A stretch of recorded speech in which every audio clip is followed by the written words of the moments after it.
Welcome to another episode of Life After Corporate, my friend. And if you're new to our show, welcome home. This is where you get the straight scoop on what it really takes to launch and grow a sustainable coaching or consulting business. And I'm very excited to share with you our guest today. Her name is Susan Frew. She is an entrepreneur, a keynote speaker, and innovator who brings a fresh and relatable perspective to the world of AI. Welcome to Life After Corporate, Susan Frew. Hi, Deb. Thank you. Hello, everyone. It's great to be here. Everyone is dying to know, what is your life after corporate story? How did you go from corporate to now being a speaker and nationally recognized expert in artificial intelligence? Well, my background, sort of my last corporate gig, I had other corporate jobs prior to that, but I started in New York City with AT&T Wireless. And it was the days, when wireless was new. And I remember being on the data team. And back then, the one data product that we had was to attach the data driver to all of these machines that were vending machines all over the country. And it was like huge news. Wow. And my territories were the Diamond District and Wall Street, because pretty much those are the only people who could afford the phones back then. And then after a series of things, I was successful there, and I got transferred to Denver to run a different part of the industry and was on the launch team. So I did 137 new markets, and then I went to the Caribbean for 2 years and was general manager of St. Vincent and the Grenadines and Grenada.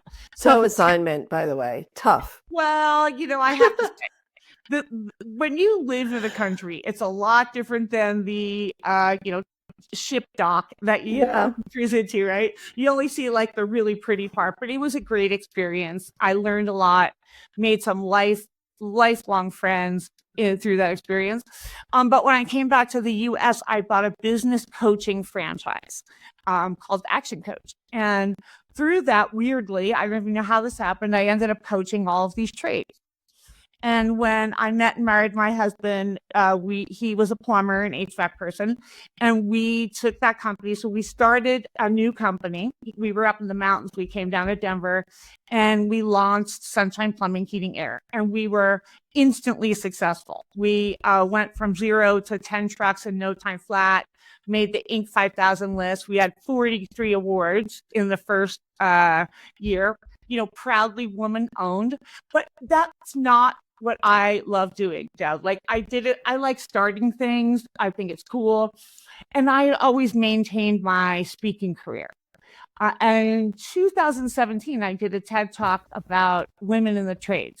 And that really launched me into pro speaking, meaning getting paid.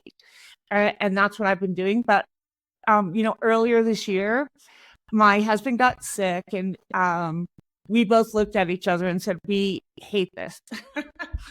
So we made the company small. We downsized it. And I used all AI to do it. I used 10 different tools. We saved $170,000 now. So he can have a small company that he can manage, and we run it mainly off AI. And I pretty much have been sitting in this chair for 2 years learning AI.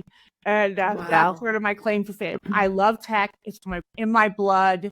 And now I call myself usable AI expert, because I teach people exactly how to use it.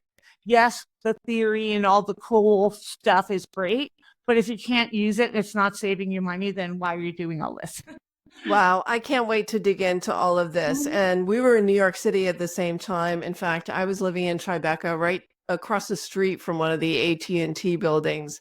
And I remember that commercial, I don't know, way back when it was almost like an indigenous person in the outback going into a phone booth, and the line was, now you can reach out and touch anyone. That was like the promise of wireless. So you go from tech to the trade, and helping your husband run the plumbing business. And I so identify with the the, growing a business and then become an operational leader when you like to launch things is no fun, right? I love launching things too. I mean, that's why I started the Launch Lab for women entrepreneurs. I realized in corporate that, running a line of business and having 53 people and all the operational headaches is not my zone of genius. It doesn't turn me on. So I'm right there with you.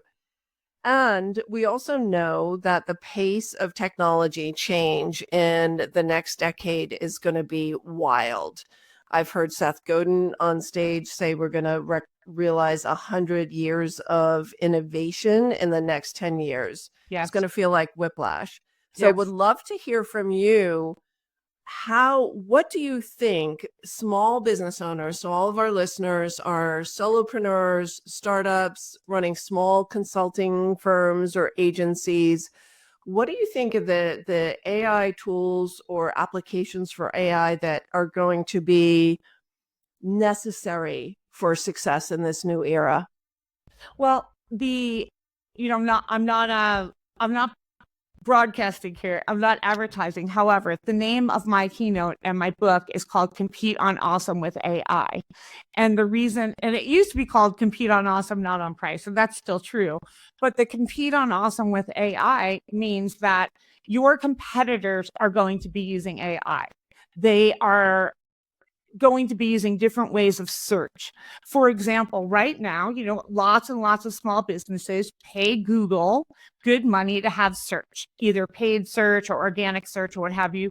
Google's line item for that product is $311 billion a year on paid search. But now, all of the AI search engines, which are now becoming integrated into our browsers and everything else, are not, they're free right now. And that's one of the ways I was able to help the plumbing company, because we were paying $3,500 a month for paid search and SEO. I thought, I'm like, man, I can figure out how to do this. And prior to that, we were paying $10,000 a month when we were doing paid ads, but our competitors in our market were way bigger that we could not compete. Some of them spend $1 million a month on marketing. Like we can't compete with that. So I did figure it out, but I did crash our site a couple times. That was not good. I had to find a Pakistani assistant on Upwork, and I was up for about a week every night figuring it out. But I did figure it out.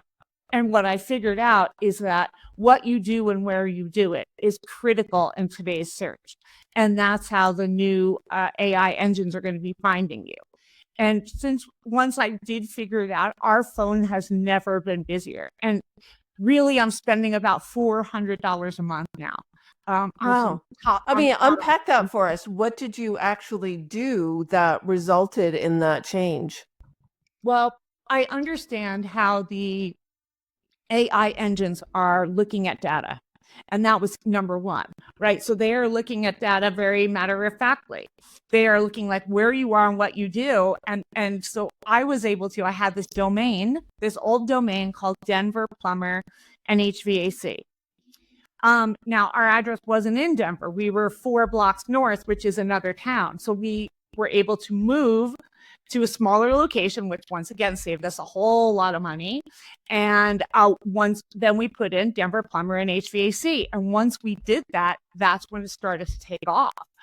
And so what I did even for my own speaking career is I went out to GoDaddy and bought all kinds of domains for myself. And I believe, and this was a lot of experts agree with me in the marketing world, that websites are not going to be all that important in the future. It's just going to be, you're going to get found. People are going to reach out to you. That's going to be the end of it. There's not going to be like people scrolling through all your stuff, but it will be like Chat GPT and Google Gemini and all of the other AIs that are out there are going to have your information in there. So there's not going to be any real need for people to be scrolling through your website. And social media, kind of the same. I mean, you want to get yourself out there, but it's just going to look different. It's going to be more cost effective for the business owner. But here's the thing, very long answer to your question. Business owners, especially smaller business owners, need to keep a pulse on this. Because if you miss an algorithm change now, or you are not up to date on how you're being found, you're going to hit a wall. And Mhm. I've spoken to a dozen people. Actually, after that keynote at the Dames, I had another dame come and speak with me about her situation because she was getting almost all of her business from paid ads and SEO. And all of a sudden, like 3 months ago, bam, it shut off.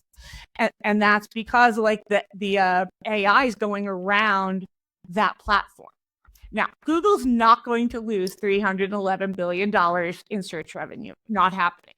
So they are going to be a key player. A lot of people think that they've been sort of on the back burner. They're not.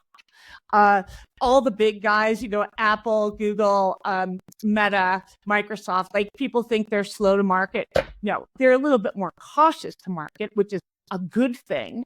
But they're coming, right? And they're integrating, and now ChatGPT integrates with Apple, which is really an odd marriage when Microsoft is on the board and has a huge investment in OpenAI, i.e. ChatGPT. So, I mean, it's a very interesting world right now, and fascinating for people like me who like change. Yeah, and clearly you're keeping up on all the fast moves. Gary Vee just published a book called Day Trading Attention, and things are moving so rapidly. So how do people, you've been a business coach and advisor, so how do people who are in the small business space keep up to date? What are the top 3 things that they need to be concerned about or on top of for the next year? Because we can't stay on top of everything. And not everything is as important as some other things. So if you are going to leverage the advances in AI, what are the top 3 things that you need to look at and implement for next year? Okay, you need to take a really hard look at your marketing. What are you doing? What does it look like out there? How are you reaching people?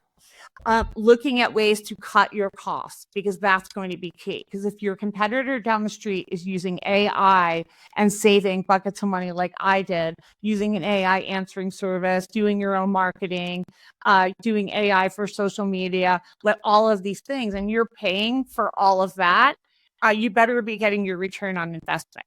So you really need to know your numbers.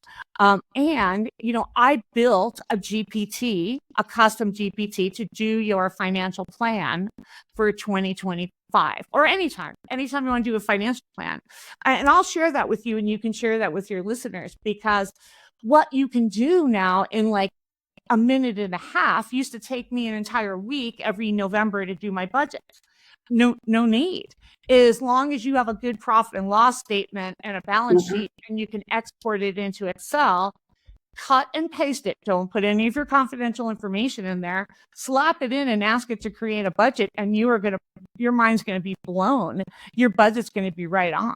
And you can keep track of your key performance indicators for your industry. Like every industry has a different set of key performance indicators. And if you know that, then you can just keep improving that.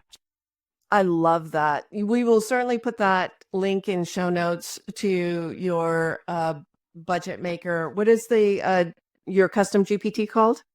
It is called Compete on Awesome CFO. Compete on Awesome CFO. Is that public or is it private? It is actually. I made it public a few weeks ago. I was sort of not shy, but insecure, I guess. That's a better word, like imposter syndrome to the max about these custom GPTs that I had been building.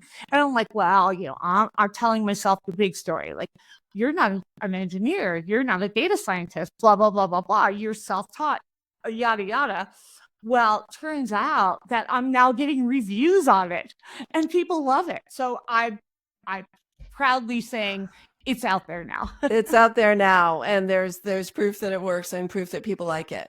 Yeah. One of the things that I am concerned about in the next year is that with so much content being generated from AI generated imagery, and knowing that there's been an erosion of trust specifically in the business coaching marketplace, because there's no special certification that people have to be business coaches. It's kind of like if you're a good salesperson, you don't necessarily need to have a great track record. And so I think there's going to be a need for more human to human connection. So how does when do we need to be cautious about using AI, and where can we focus on more human to human connections in an age where technology is predominating? I think I have the same answer for that every single time. And the answer to that is that AI can free you up to be the best version of you and effectively doing 100% of the time all the things that are in your zone of genius, one, and two, things that are revenue producing, and not doing minutia. And people's biggest beef is, how can I answer my email or manage my email? Well, guess what? All of the companies that run email platforms now are continuously coming out with cool new things that will help you get through your email faster. So imagine that. And I tell people, for the next week, here's your homework. Write down, just with pen and paper, and mark down all the things that you're doing that you do not enjoy. They are low enjoyment, low value. If they're low enjoyment and low value, let's offload them. Let's delegate them to AI, your very handy and capable assistant, and then you go and be free. And you do the heart-centered connections and the meetings and the lunches and the dinners and all of those things that you didn't have time for because you were answering your email. So now let's make some really strong human connections. So aside from budgeting and KPIs, how is AI helping to streamline answering your emails? That's intriguing. So inside right now of Gmail, a lot of people use Gmail. There are, assistants in there, and it will summarize the email that you've got. It will help prepare a response. And I also say that my number one AI tool is this, my microphone, because I will speak a lot of times my response to things. And in doing so, I will then just create an email and it will polish it. Google has a thing now, Polish, right? Microsoft also has something similar. Zoho, a little bit behind.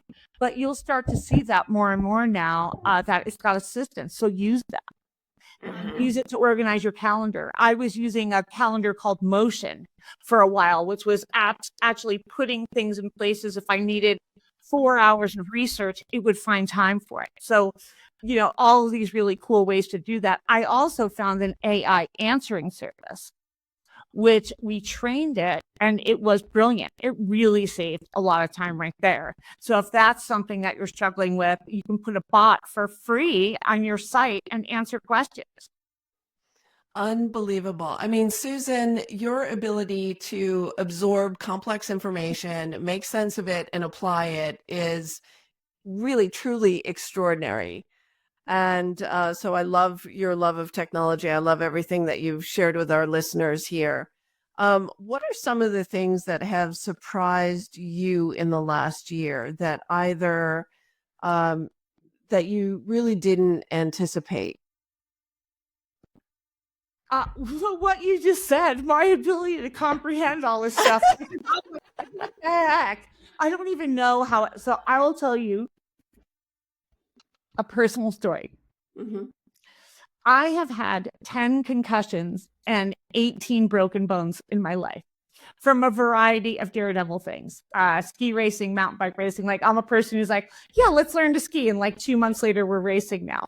And so that's just the way I live, like just all out. And the last few years, I was really struggling. I was, I've been going back and forth with all different kinds of neurologists, all kinds of treatments. It really pushed my ADHD into a whole new level with this head injury. And I found this program called that rewired my brain. And I did that earlier this year. And honestly, Deb, like mind blown. My husband can testify, like he saw this transformation. All of a sudden, I had this massive capacity. So it was, it heals my brain. And all of these other things that I've been working towards self-care wise to heal this head injury just made me have this great ability. Oh my God. Tell I us don't know if it's more. Like unpack that. Can we like buy it? Is it available in the local pharmacy? okay, so what it is, can I say the name of the product? I mean, I'm not part of Yeah, the for organization sure. or anything. So it's called Cereset, right? Which so means brain reset, cerebral reset. Hmm. And what it does, similar to biofeedback, but a little bit different. So biofeedback would be sending you sort of noises and brain waves and what have you to sort of heal whatever you've got going on. But what Cereset does is it listens to your brain first, and then it recalibrates the information that it hears and heals it and puts it back in. So I went for 5 days in a row, and then I took a little break, and then I went again. And each session was about an hour. And I cannot even begin to tell you. My husband is like, you are a different person. Oh my It God. totally changed me into this person that I used to be, like super happy and go lucky. And, our business had its fair share of bloody noses over the years. And then the pandemic, yada, yada, yada. We had an embezzlement. And I was, kind of grumpy pants, and I didn't love what I was doing. And then I just started studying AI, and I had a wider comprehension. And this system, so they're a franchise, I guess they're all over the country. A lot of football players actually recommend them, and I could not find one bad review. And Wow.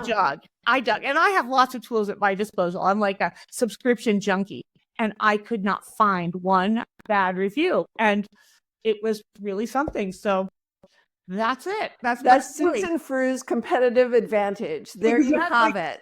Her amazing capacity of taking in complex information and making sense of it, because it really did. It blew me away. And we've just scratched the surface in this conversation so far today about all the different ways. And you've mentioned some of them here, from the finances, the budgeting. You even focused in on specific locations and the geography. You've used AI to answer the phones, to answer questions on the website. It's really quite amazing. And you've reinvented yourself many, many times in your life, right? So is what's ahead for you in the next year? What is 2025 bringing to Susan Frew in her life? Well, I have been, I set a goal for myself for 2025 to do 50 speaking engagements at full fee, because I've done 50 speaking engagements before. And, I didn't say the full free one, the full fee. Yeah. And ended up doing some for free. And I really Mhm. won't do that anymore. So I have 10 booked already. And now I'm being asked a lot to do on-site consulting. I don't really enjoy a long consulting engagement. I will, once again, I'm a builder. I will Big come in, surprise. yeah, I will evaluate. I will let you know what's going on. I'll meet with all your employees. I'll do training, and I will give you the plan. And then I'm also partnering now with some implementers. So once we have the plan together, we discuss it, we train on it, and then I'll pass it off to a really good business coach that, has empathy. Unlike the Italian woman from New Jersey sitting in front of you. That's what makes me a bad business coach. So that's my plan for Amazing. 2025. Gonna go Yeah, crush if you're listening to this podcast and you know a really great venue for Susan to speak to, she has a very entertaining and enlightening story that includes her personal history as well as AI. So, Susan, any final words for our listeners today as they go and start to look at the year ahead, a little bit overwhelmed with the pace of change in AI? What one piece of advice do you have for these new business owners? Well, start using AI. If you're not using it at all, just put it on your phone, download ChatGPT, make sure you have the right one. It's the white one, because there's a lot of fraudsters out there. Download it. If you have Apple, it's integrated. On Google now, Google Gemini is integrated on that phone. Start using it for small things. Like I get all my cookie recipes for Christmas on there. Like it's got amazing information. It's like your smartest friend times a billion is in your phone. Start using it for small things and get more and more comfortable, and write down what you do not like doing and then try to find a solution. One of my favorite websites, it's free. There's an AI for that.com. It is a repository for AI products. And at any given day, there'll be between 18 and 22,000 AIs running, and you need an AI to diagnose your vehicle. Say car diagnostics, boom, and all the AIs that do that will pop up, and you can try them. So have fun with it. Have fun with it. And my friends, get Susan's book, Compete on Awesome. And what can they expect when they get your book? What are some of the highlights that they get when they read the book? Well, basically, it's the story, the longer story of what I just said right here. Okay. So that's my story, and I'm sticking to it. Do it. Yeah, and just follow me on LinkedIn, because I put out a lot of content on LinkedIn. So if you want to know what's happening, what's up to date, just follow me there. All right. That is Susan Frew, Frew. We'll put her LinkedIn profile link below in the show notes, and we'll also put an Amazon link to Compete on Awesome. Susan, thank you so much for sharing your wisdom with our listeners today. Yeah, thanks for having me. I love doing podcasts, so much fun for me. Awesome. Well, we'll get you some more podcast interviews as a result of this one, I'm sure. So that's it for now, my friends. The pace of technology change is going to feel like you're drinking from a fire hose. There's an AI for that. Identify what are all the things that you would love some help with, especially all that back end operational business stuff that no one loves to do. There's an AI for that. And we will see you next week on Life After Corporate. That's it for now. Take care.